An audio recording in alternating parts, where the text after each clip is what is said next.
देखिए, कर्ज माफ़ी आज जनता एक बार जो काठ की हंडी रहती है ना, वो एक बार चढ़ती है, दोबारा नहीं चढ़ती है। आपने जो वादा किया, गंगा जल में हाथ रख के कसम खाई आपने कि सब कर्जा माफ़ कर देंगे। आज आपके चैनल के थ्रू मैं चैलेंज करता हूँ, आप कोई भी घोषणा पत्र उठा के देख लीजिए इन लोग का 2018 का। इन्होंने बोला था कि हम पूरा कर्जा माफ़ करेंगे, लेकिन अल्पकालीन, मध्यकालीन और दीर्घकालीन, मध्यकालीन दीर्घकालीन आपने नहीं किया। अल्पकालीन में कम कर्जा रहता है। अल्पकालीन भी क्या किया आपने? अल्पकालीन भी 3 बैंकों का होता है, एक एपेक्स बैंक का, एक सहकारी बैंक का और एक राष्ट्रीय बैंक का, जो जिसमें 21 बैंक हैं। अब क्या किया आपने कि सिर्फ सहकारी बैंक लिया। अपेक्स बैंक का 4047 करोड़ रुपया आज तक मध्यकालीन जो अल्पकालीन जो ऋण है वो आज तक नहीं मिला है। दूसरा, आपने क्या किया? आपने बोला कि राष्ट्रीयकृत का तो किया ही नहीं।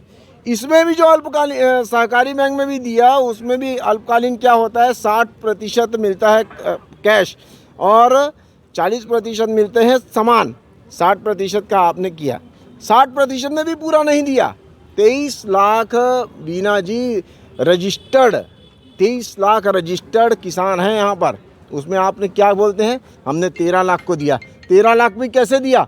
पहले साल नहीं दिया। पहले साल आपने 9 लाख लोगों को दिया, उसके बाद आपने 10,50,000 दिया, उसके बाद 11,99,000 दिया, 12,30,000 दिया, उसके बाद लास्ट बार आके आपने 13,16,000 लोगों को दिया। वो क्या था? कर्जा आपने 5 साल के बाद दिया। और जो 9,400 200 करोड़ रुपए आप बोलते हैं कि हमने 2 दिन में पटाया है, वो सिर्फ और सिर्फ लोकसभा के चुनाव को देखते हुए, जिसमें आपको मुंह की खानी पड़ी। 3 स्टेट में 65 लोकसभा सीटें हैं, उसमें आपको 3 सीटों में रहना पड़ा। ये जनता का जवाब था। और उसके बाद आपने कुछ नहीं किया। 50 से 55% आज जब अगले साल 1 साल के बाद जब लेने जाते हैं लोग ऋण लेने जाते हैं अल्पकालीन, तो सहकारी बैंक में भी आपने 50 से 55% लोगों का ऋण दिया, जिनको मजबूरन प्राइवेट बैंक से लेना पड़ा 10 से 12% इंटरेस्ट में। वो क्या था? उसके कारण लोग डिफ़ाल्टर हुए। आप ये चाहते थे कि हमारे किसान डिफ़ाल्टर हों, और आप फिर से ये बोलते हैं। अभी तो आपने लिख के नहीं दिया है। एक जनसभा को संबोधित करते हुए आपने बोल दिया। आपका स्टैंड क्या है?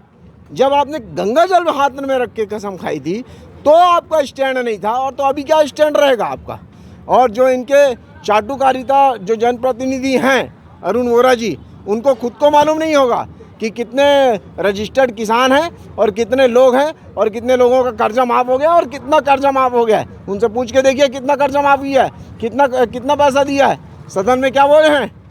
तो ये सब चीज़ें अपने पक्ष रखने के लिए हैं। यथार्थ स्थिति ये है कर्ज माफ़ी की कि ये कोसों दूर है।